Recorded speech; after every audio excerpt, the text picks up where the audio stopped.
করছি কি আর সাধে, তোমাকে তো আমি পেয়ে গেলাম, নিজের বউ বানিয়ে নিলাম। আর আর এদিকে আমার বাপ শর্ত দিয়ে বসে আছে।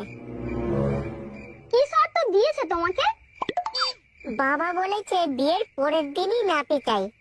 এখন তুমি বলো এটা কি করে সম্ভব? ও, এই ব্যাপার, এটাকে নিয়ে তুমি এত চিন্তা করছো? আরে এটা কোনো ছোটখাটো ব্যাপার নয় গো গিন্নি।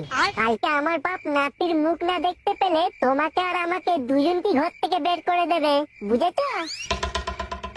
তুমি খামোখাই চিন্তা করছো। তোমার বাবার কালকে নাতি লাগবে তো? হ্যাঁ,